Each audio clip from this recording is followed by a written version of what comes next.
Hey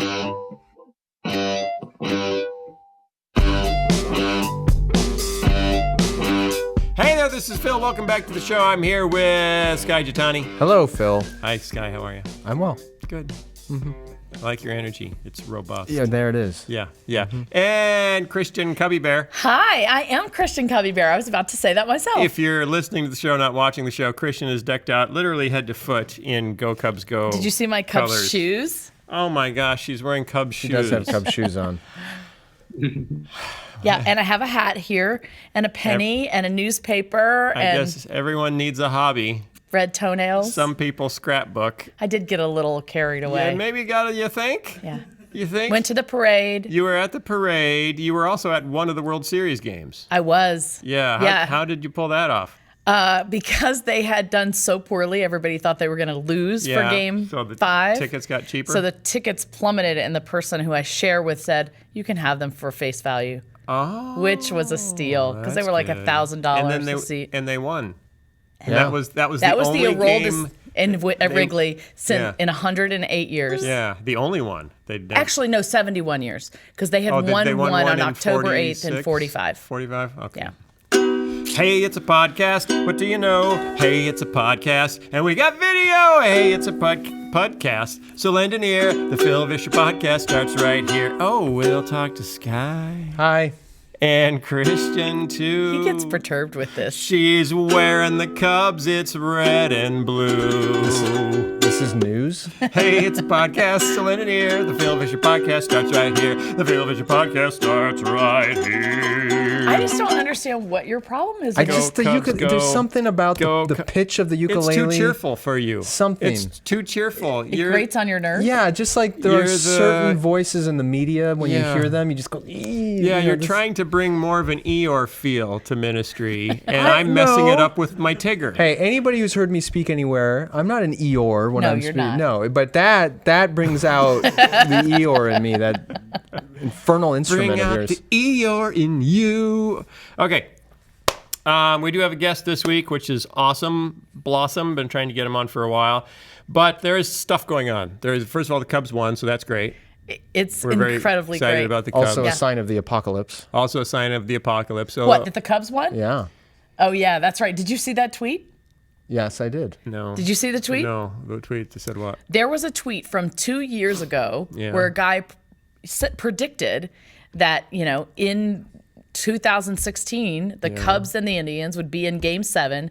They would be tied, and then it would go into extra innings. And then the end of the world would come. And then it was the apocalypse. And it was Why would you at bother- Nostradamus. Why would you bother tweeting that? I think 2014. I think it was proven to be a fake. It was? Yeah. Yeah, but I'm not gonna the say it's a guy. fake. Not Surely the guy. there's no way to make a fake tweet. Surely. You'd think if there was, I that have Donald, not heard that it Donald was a Trump fake would have tweet. already claimed it. Yeah. I heard it was from the Russians. And there was also a guy who posted in his yearbook, and this is not fake. In 1993, he had a dream that the Cubs won the World Series in 2016. And he said, you heard it here first, and it's in his yearbook. Well, Back to the Future, too, said the Cubs win the World Series in 2015. Yeah. They were so close. This close. So I had a close. dream so vividly 3 nights ago that my husband sent me a letter saying that the offer on this house we've been trying to buy for more than a baseball season was rejected. Are And- you now measuring all time in terms of baseball yeah, seasons? Yeah. It's also a How human. old are your kids? 42 baseball seasons and 17 baseball seasons. Yeah. And okay. Anyway, I was so certain of it. I went and checked my email the next morning, and of course, it was not there. I guess apparently I dreamt it. And I am starting to wonder, does God still speak in dreams? I wouldn't base that answer solely on your own experience. I'm not. I'm talking about this guy in the yearbook as well. Well, that wasn't a dream. That was Why- a doofus in a yearbook. He said he had a dream, and that's You know all what? he- Yeah, they but- probably have a tradition in that school that one guy every senior class puts in his yearbook stop. that The and Cubs it- are going to win. The Cubs are going to win in That's not true. 2015, and then it lands on his, and he gets. That's not- Oh, that's not look, true. I predicted the future. That's not true. But I do want you to answer that question in Christian Asks segments. Whatever. Okay, where are we? Eeyore. Yeah.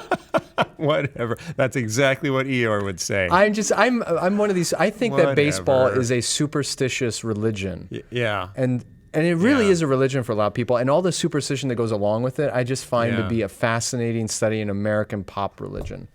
Yeah, because it is people. You know, like more your story. more so than football. Oh yeah, way more than football. Are you gonna say the story of my family getting in a fight in the ninth inning? Because the same discussions were happening with my family. I was together with my wife's whole family for the whole World Series, and there were people like getting excited about an outcome, and people like, no, don't do that because we don't want to jinx what's going to happen. Right. And so it brings out these weird, superstitious kind of things. It is strange because bats just go quiet. You know, and then bats come to life, and then for a whole team. Oh, bats! I thought you were talking about actual bats. I was like, where's it going?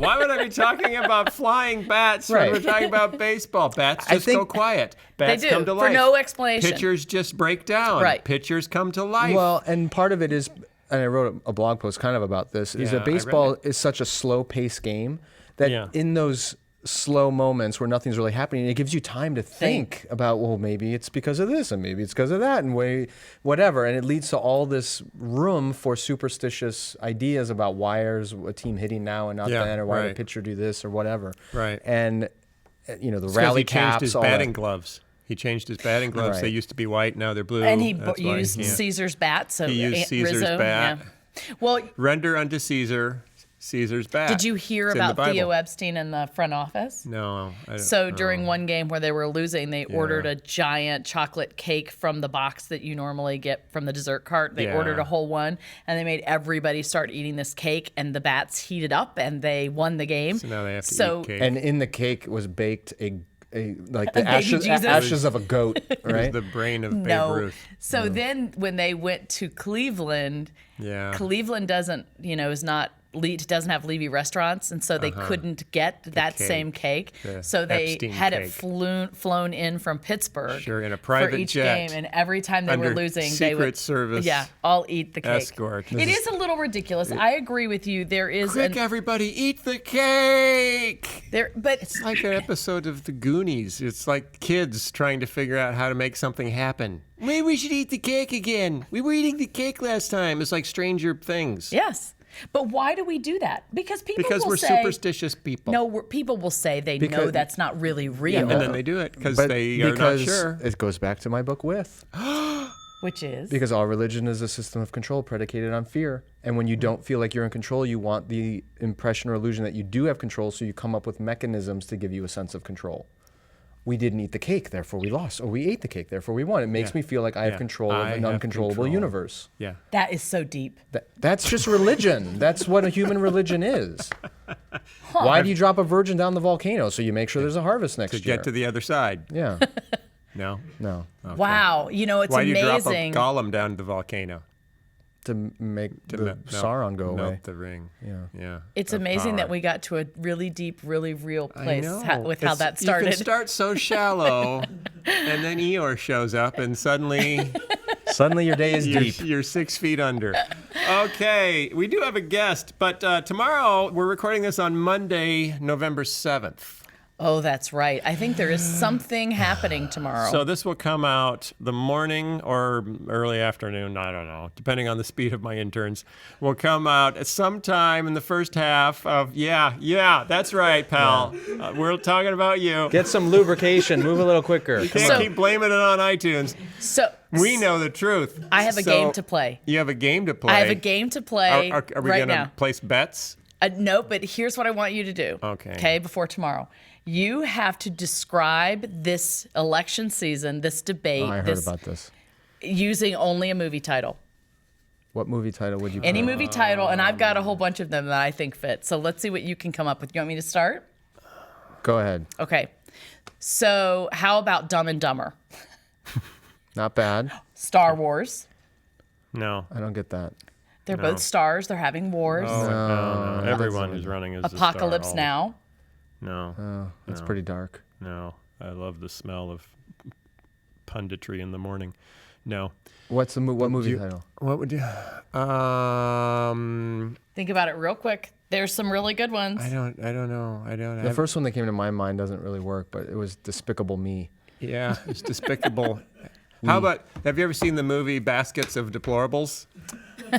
Isn't that place that sends edible floral arrangements? Yeah, but they're the old ones. They're 2-day-old right, yeah. edible the floral expired arrangements. ones. That's what our election is. It's just a basket of. All right. Well, if you want to play along before, Yeah, go somewhere and do something. If you want to play along. And you have an announcement. You're going to be somewhere. Thank you for remembering You're welcome. that. You're yes, welcome. Northfield Christian Church in Tremont, Illinois. I will be speaking. Tremont? Mm-hmm. Okay. On November 19th. I think that's the date. I'll have to come back and confirm it. But yes, November 19th, Tremont, Illinois. Northfield Christian Church. Christian Church. Tickets are $10. Is having a Christian-alooza? Actually, it's a women's tea, so I should probably specify that. So 400 men show up. Hey. There's 500. What's with all the doilies? And they usually sell out. So tickets went on sale yesterday. Okay. So if you're anywhere nearby and you're interested in coming, go to northfieldchristian.org. If they usually sell out, they don't really need us promoting it to sell tickets. Well, no, but she said we could. Oh, thank you. Jeez. That's very just to use up our time. Hey, if anybody wants to come hear me speak the first weekend of December in Chennai, India, come along. Why not? Yeah. I'm speaking in Indianapolis on Friday. Really? What are you speaking about? I'm speaking at some conference with the word America in it. That could be just about anything. anything. I'm hoping it's not Make America Great, but let me look it up. I'll tell you what the conference is. How about Make America Grape Again? Make America Grape Again. Like Pog Grape. Oh, yeah. I could do that. So do you want to know what America, I'm speaking about? It's gone to the dogs. You told us already. I know, but not here. I'm speaking about Sky's book. Whoa. Isn't that ironic? You're an apostle. Well, I think we call those surrogates now. Yes. Oh, yes, I am a surrogate. She's You're a my surrogate. I'm speaking at America's Best Hope, Building Godly Leaders, 5th Annual. Okay. It's in Indianapolis. Maybe they should talk to Donald Trump. Oh, don't even go there. And tell him what prior America's speakers Best include Francis Chan, Tony Dungy, Dan Cathy, Dr. John Townsend. Wow, how did you get invited? I'm the creator of VeggieTales, so that brings a certain cachet with it. I thought that was kind of passé. I haven't had to pay for a drink in years. Passé cachet? Mostly because I don't drink, but passively cachet. Okay, we have a guest. Oh, but anyway, tomorrow's the election. Is there any last-minute advice we want to give America?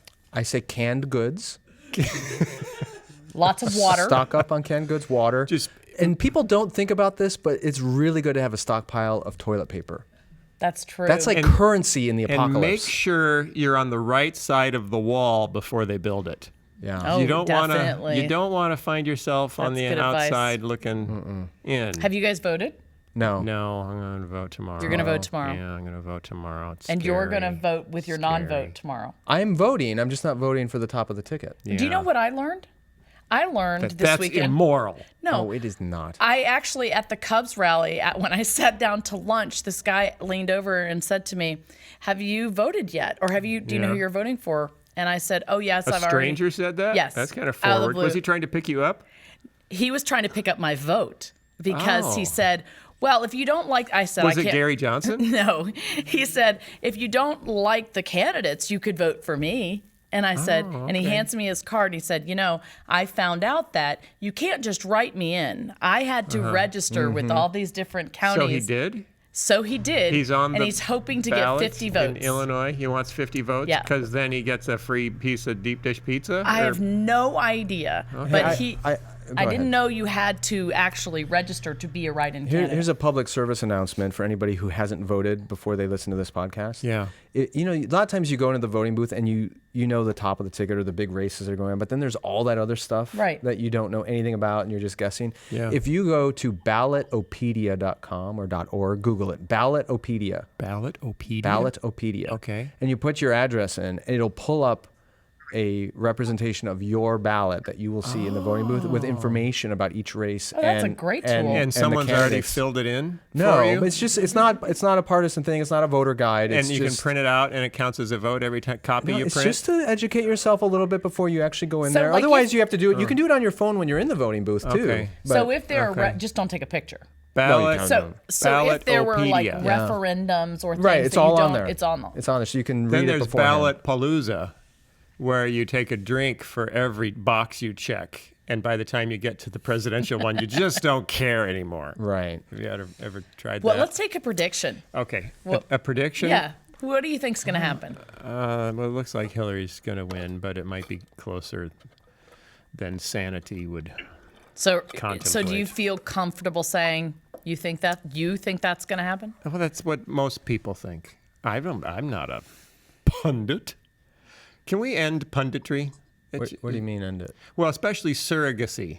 The surrogates that are on the news. Yeah, because they don't ever really say, that's a good point. No, they can never. Just argue they their can way. take no prisoners. They can not budge an inch. Right. They can regardless of how ridiculous their candidate has just been, they have to say, "Oh, that's a perfectly normal thing to do." Or give an example. For Sometimes why. though, it is entertaining to watch them how they're going to spin. Yeah, but that's not out what of it's not about being entertaining, Sky. Well, yeah, sure it is. Mr. Fun Pants. I think rather than changing or getting rid of the pundits, what they should do is rename the cable news network something other than news. Okay. Because that would Like be what? more accurate.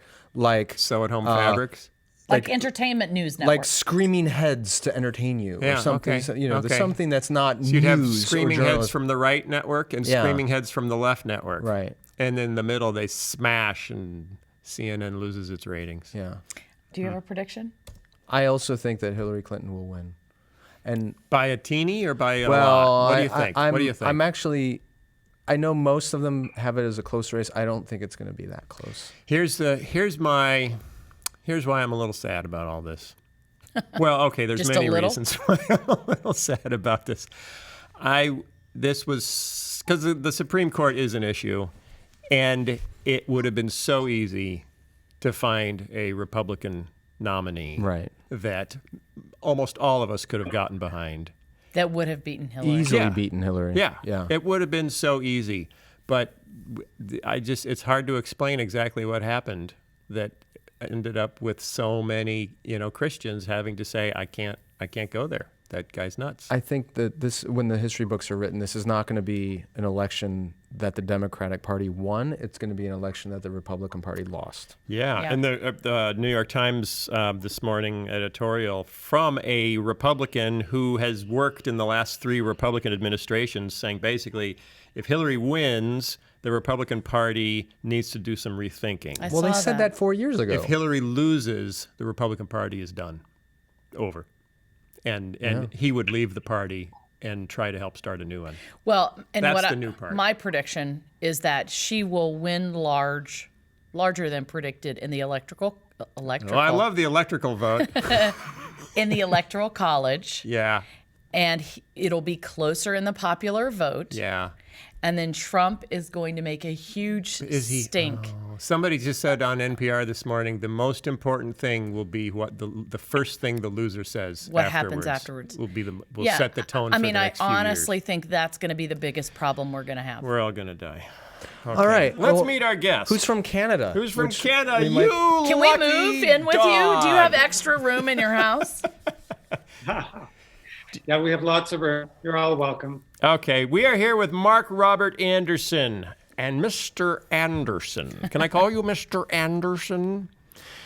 Sure. Okay. A Matrix reference for anybody who doesn't know. Mark has earned.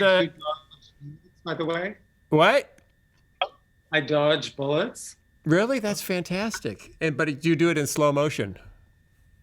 Yeah. Yeah. I do it in slow So the bullets have to slow way down He's a cool customer. to be dodged. Yeah, that's the way I could get away. Mr. Anderson has earned graduate degrees in Islamic Studies and Christian Religion at McGill University and Christian Westminster Theological Seminary, respectively.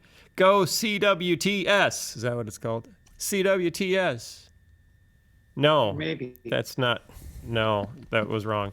For nearly a decade, he lived, studied, and taught in Egypt and Jordan. He lectures and writes on Islam, the Qur'an, and spirituality. Spirituality. That's how classy people say it. I think that's probably how N.T. Wright says it. Probably. We must get more spirituality. That's like Sean Connery. Yeah, Sean Connery loves the spirituality. Miss Moneypenny. Miss Moneypenny, you're far too spiritual. All right. Take you on my rocket boat. Can I pull a Fox News question? What? I haven't even talked about his new book. Oh, sorry. Go ahead. He has a new book. He has a new book. You read it, right, Sky? Yeah. Okay. The cover. I didn't have time. Yeah, I didn't have We've time. been busy You know- watching the Cubs and wringing our hands. I hope that your reaction, your facial expression was caught on camera. And if you are not watching, you should, because that was the funniest thing I've seen happen. All right. That was hilarious. His new book is called The Quran in Context, a Christian Exploration. So you're like a Christian spelunker spelunking the depths of the Chronicle caves. That was pretty good. That's Thank you. exactly how I think of myself, Good. Do you wear a hard hat with a little light? with the light. Yeah. Yeah. I'm curious as to what made you go down that rabbit hole. Yeah. Well, why? Yeah. Why the interest in Islam? Did you live in the Middle East because you were interested in Middle Eastern culture and religion, or did you become interested because you lived there? Ooh. Chicken, egg, which? Yeah. I definitely had the interest before I went to the Middle East. And I just felt that, I mean, this was years ago before there were any of the issues that we've had since 9/11.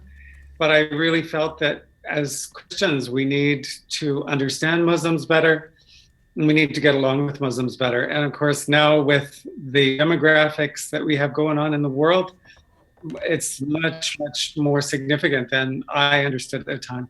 Yeah. Okay. So the book is to help Christians approach the Quran. Why write it? We're fine in our own little world here. Why do we need to know more about the Quran or care about it? It ain't our holy book. I don't know if you know that. It's not our book. Okay, yeah, So I heard that somewhere. yeah. Why? Why should we? Why? Why, Mark? Why? Okay. I think that we tend to be afraid of things that we don't understand.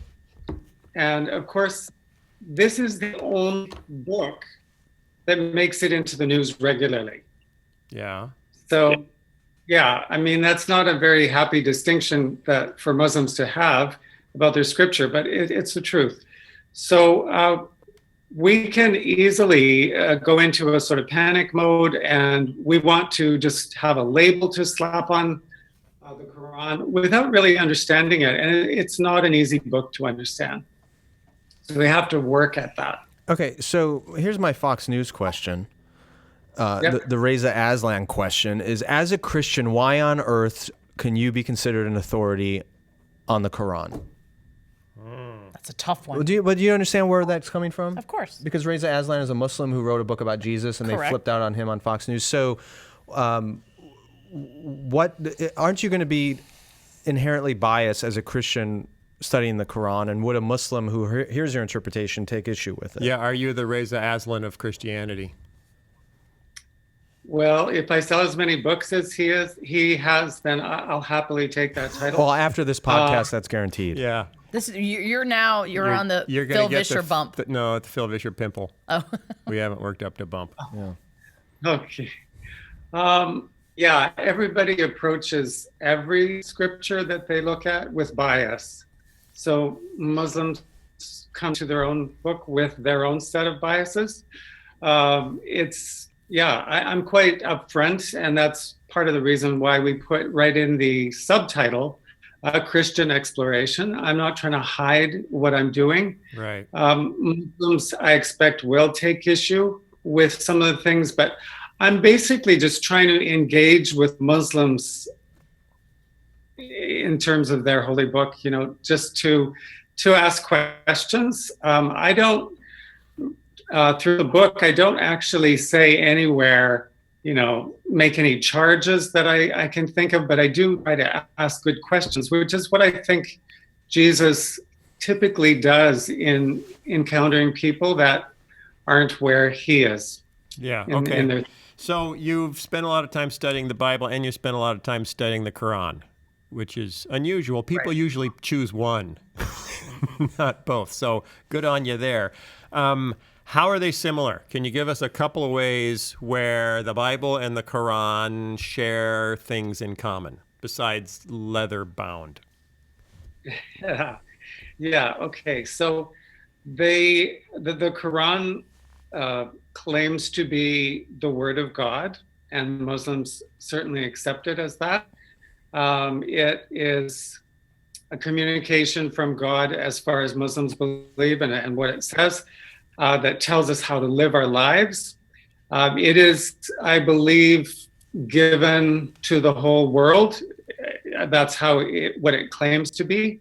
And so in all those respects, it's like the Bible. I mean, it's the God of Abraham that is said to be speaking in the Quran. Right. So in all those ways, it's like the Bible. Okay.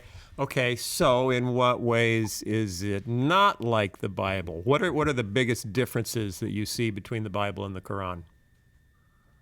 Okay, probably the two biggest differences are that the Quran comes with no context.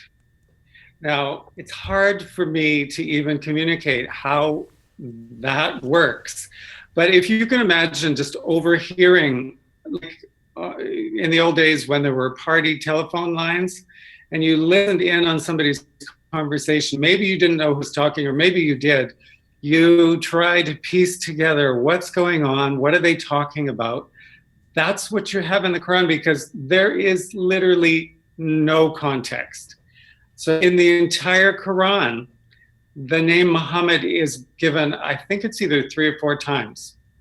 Compare that with the New Testament, which mentions Jesus' name, right, by name over 1,000 times. Right, and there is Paul's name.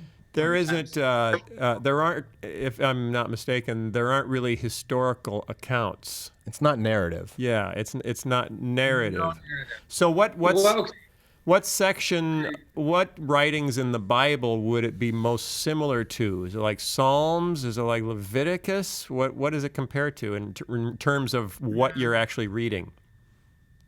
Okay, kind of a mix of laws from, let's say, Leviticus or something, and Proverbs, and some prophetic messages from, let's say, Isaiah, Jeremiah, but they're all just sort of mixed together. So you'll have maybe 4 or 5 verses that are legal, and then you don't know specifically what the issue is necessarily, but you just have to try and figure it out, piece it together, and then you'll have prophecies that are a lot of polemics in the Quran. So sort of attacking the other guys, the other side.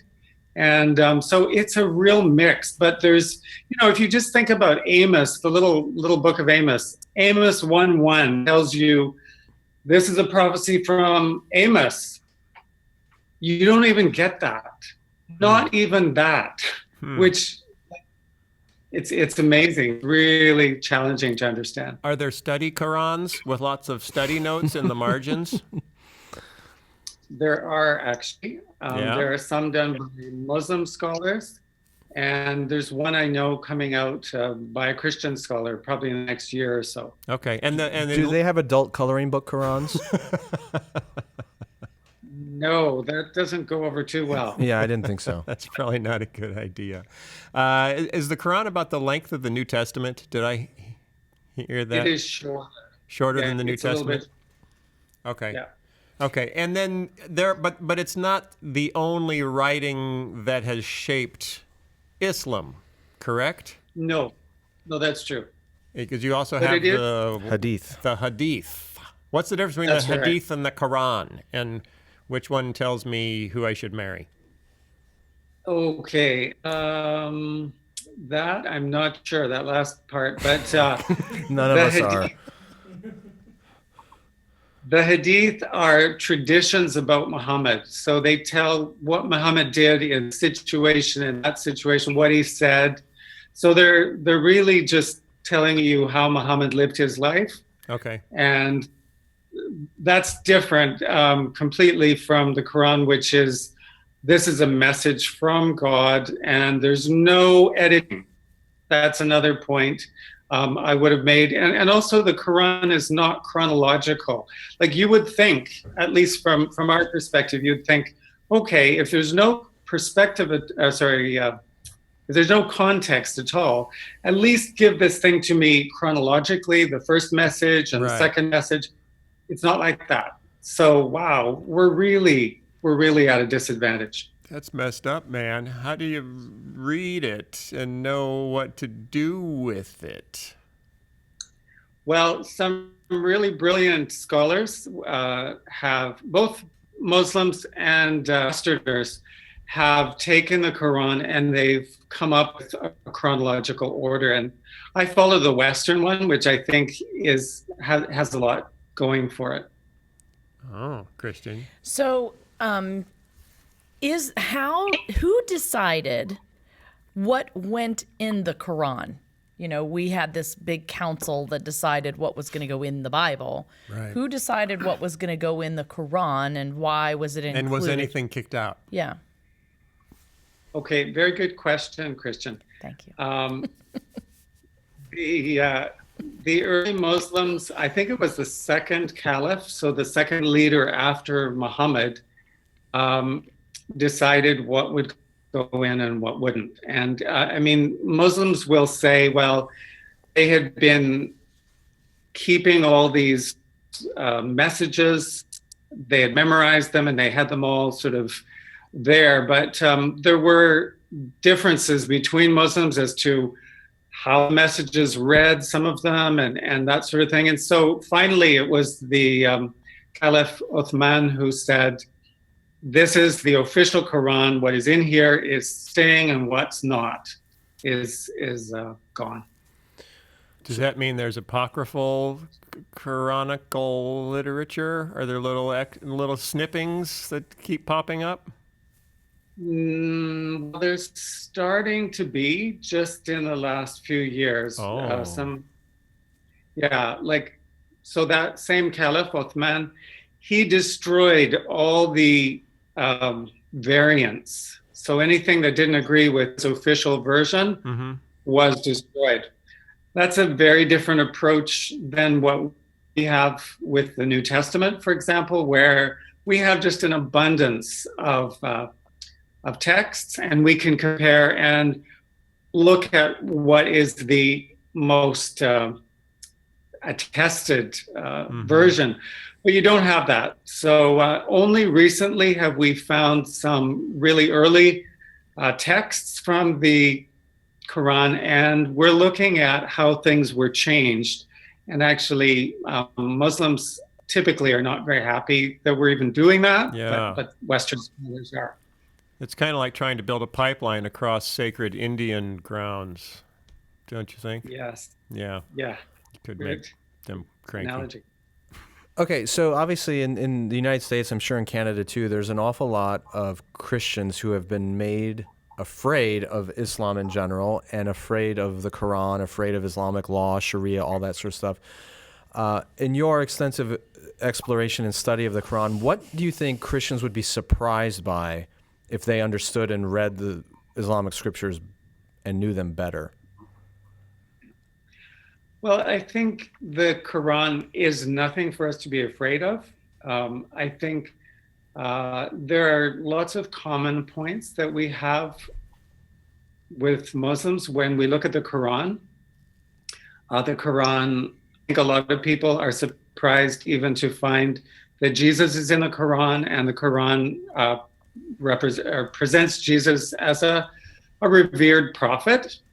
But I think Christians are really shocked when they hear that the Quran, according to Christian understanding of it, Muslim understanding of it, that it denies that Jesus ever died on the cross. So that's quite a shock. Most Christians go, "What? Really?" Yeah.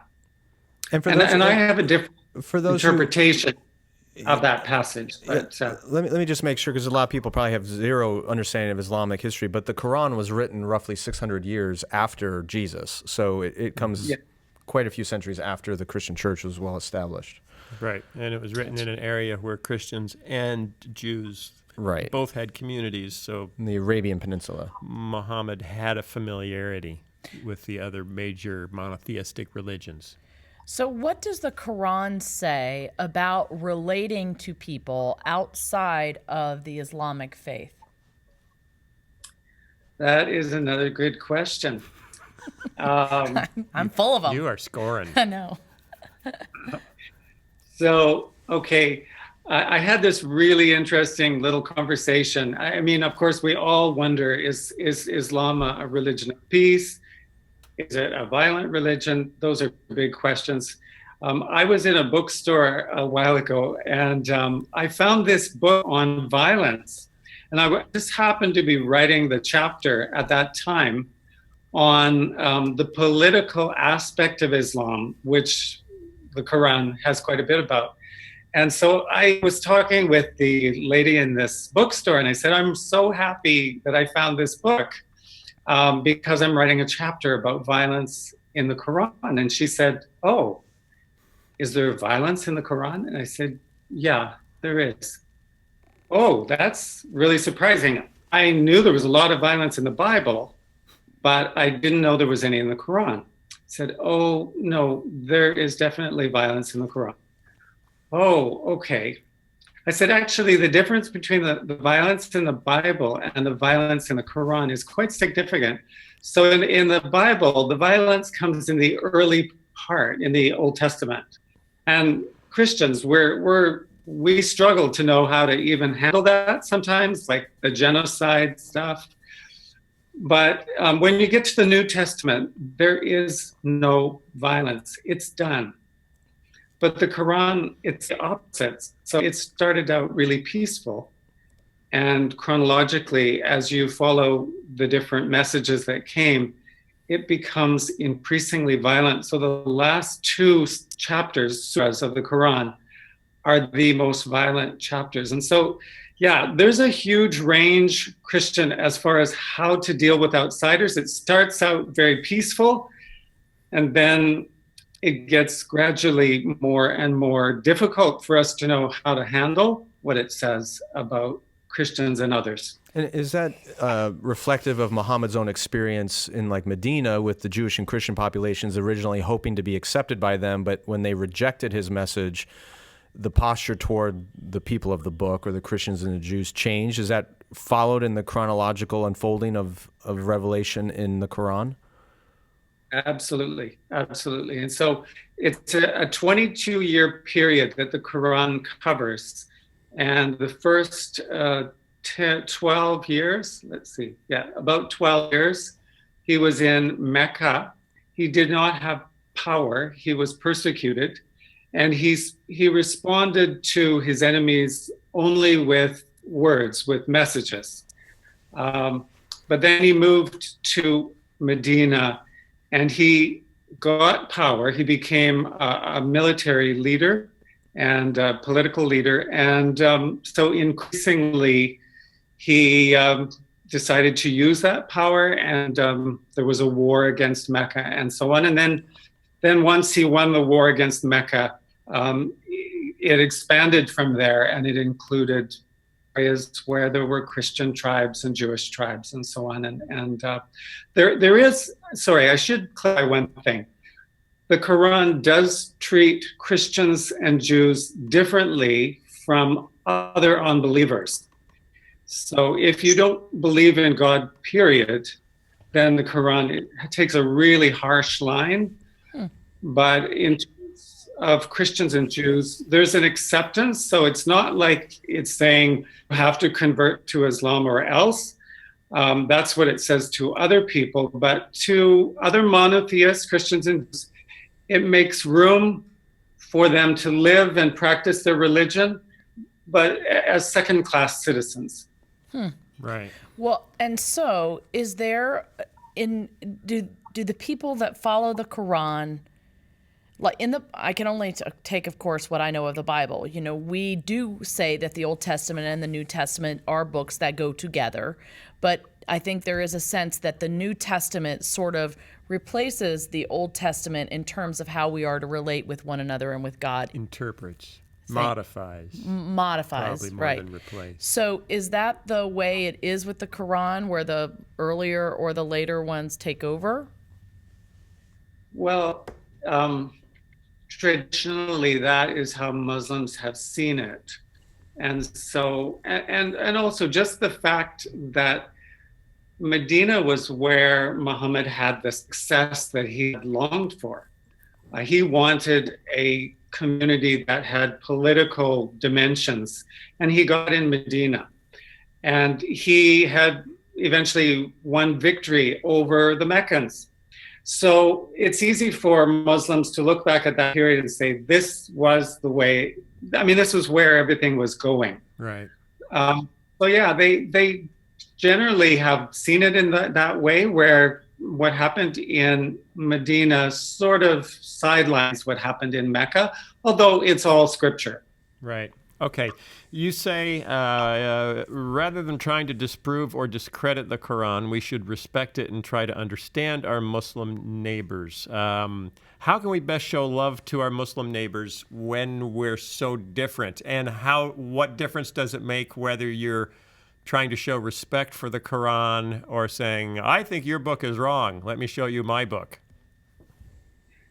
Yeah, if we start a conversation with, I think your book is wrong, or you're following a false religion, or any of those kinds of things, that's the end of the conversation as well as the beginning of it. Well, what if you keep following them and talking, and you just never stop talking? Then the conversation can't end.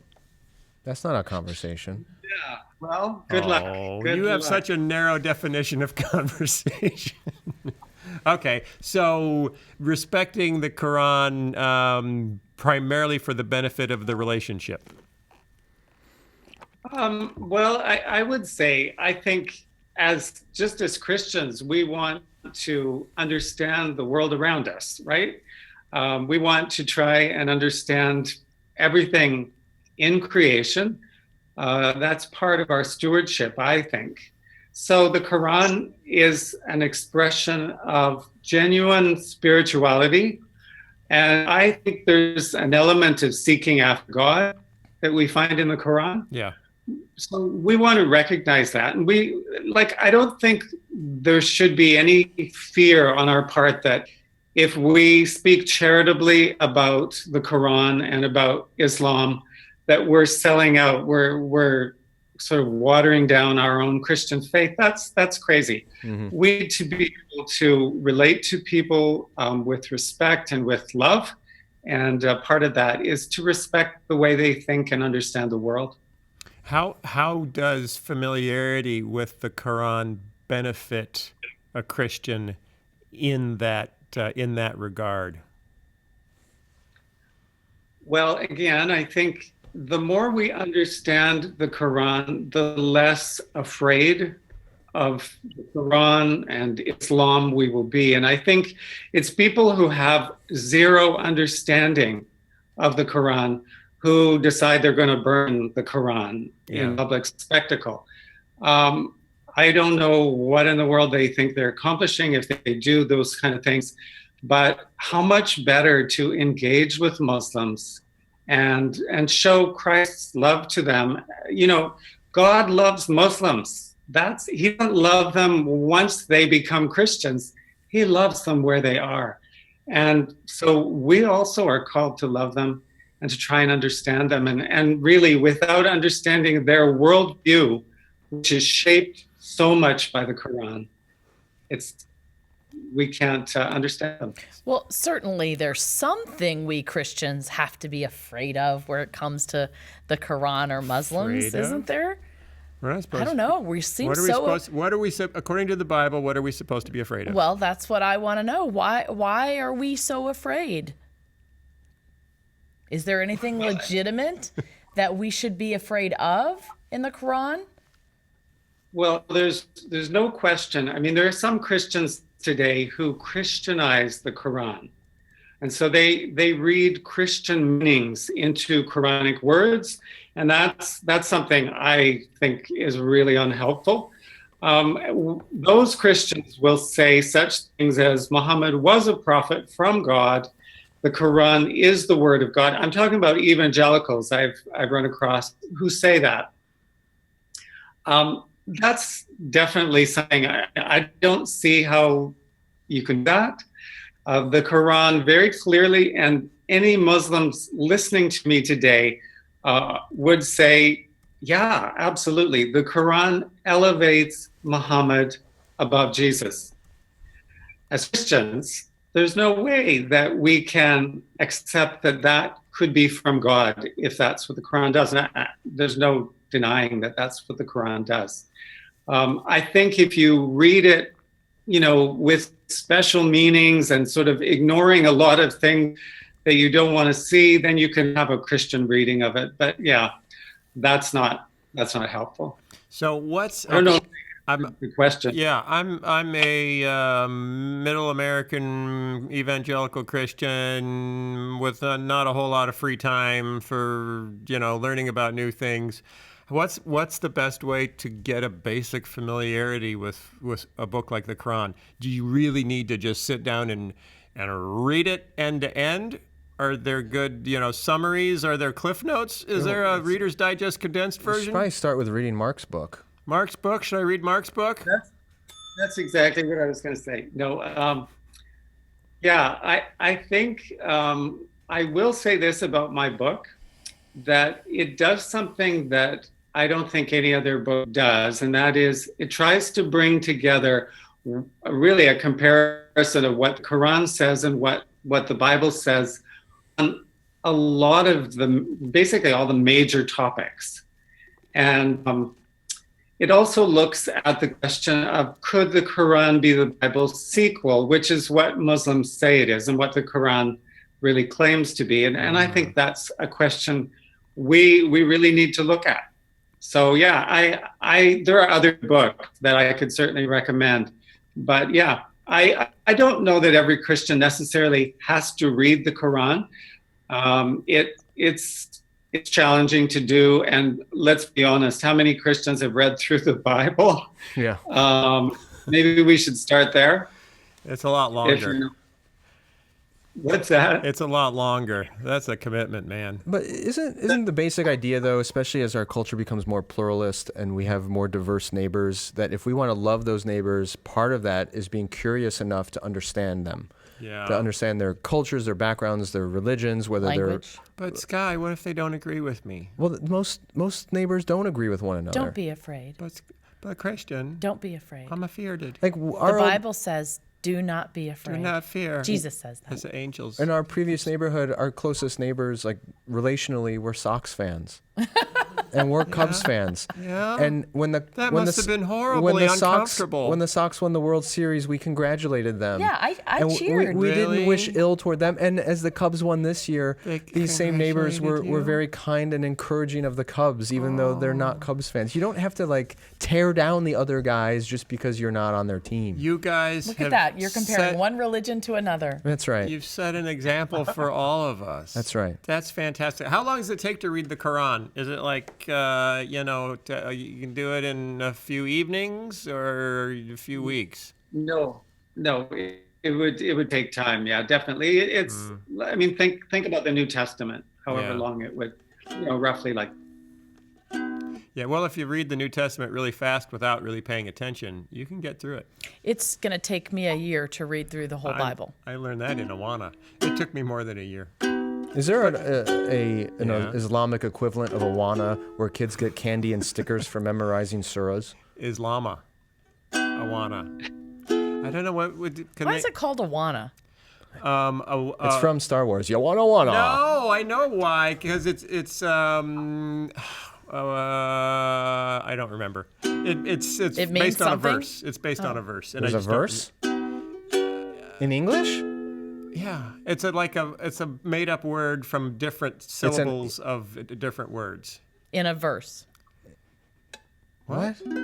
Well, the theme verse is was it 2 Timothy 2:15? Study to show thyself approved unto God, a workman that need not be ashamed, rightly dividing the word of truth. Who's got candy? Candy. That's Girl, it. look Give at me candy. Give me candy. That's fantastic. Okay, the book is called The Quran in Context: A Christian Exploration. Mark Robert Anderson is our spelunking guide as we dive below the surface into the chilly waters of Quranical thought. Is Quranical a word? Can we make it one? Sort of. Quranic. What does Quran mean? Do you know what the word means? Yeah, it means recitation. Oh, that's So- fantastic. The recitations that Muhammad got, and he didn't add anything to. Yeah, right. And do you spell it with a K or a Q? I spell it with a Q. Yeah. Yeah, he spells it with a Q. What did we all used to spell it with a K? Is it like Calcutta? You know, the way we used to spell it the English way, and now we realize, oh, that was rude. Let's spell it the way the natives want us to spell it. Like, yeah. And Peking, Calcutta and Peking. Can't have Peking duck anymore. Gotta have Beijing duck. Well, it's like Bombay became Mumbai. Oh, that's right. That's where Bombay went. I was wondering, because they used to have those stores where you could buy all those like pith helmets and stuff. So we named it, the English named it Bombay. Well, its original name is Mumbai. The English couldn't pronounce it. They called it Bombay. Yeah. And now can't say Mumbai. India a couple years ago changed the official name back to Mumbai, even though the airport code is still BOM. Bomb! That's fantastic. Yeah. But airport codes don't have to match. No. O'Hare is ORD. Right. Midway is MCA. No, MDW. that's Orlando. MDW is Mid. Oh, that works. That works. Okay, I'm sorry. Okay, I got to wrap this up because we have to go do all of our doomsday prepping for tomorrow's election. We get Chinese food on election night and stay up and watch the returns. That's our tradition. Really? Yeah. You guys are such geeks. You get as excited about the elections in your household as she gets about the World Series in her household. We do the same thing. Yeah. You're not alone. And Really? in 2000, it went into extra innings. Yeah, it did. There was a rain delay. Big rain delay. There was a hanging Chad delay. Okay, I'm going to sing something about something. Let me see what I can come up with. If you're like me, you might be puzzling with the best way to understand Muslims. And you don't want to feel like a moron if you've never even figured out what's in the Qur'an. Okay, that's pretty good, huh? So, I really don't want you to be a hater because that's not a way to be kind to your neighbor. So, at least pick up Mark Robert Anderson's book. Do you always have to say Robert, or is that just your pen name, fancy version? It's just because there's so many Mark Andersons out there. Oh, okay. So pick up Mark Robert Anderson's book, and you just gotta take a look, 'cause you can show love. It won't be all that hard to took another. You were doing so good till then. No, man, I ruined the dismount. You did. Oh, Stick the landing. well, Come two on. full points off.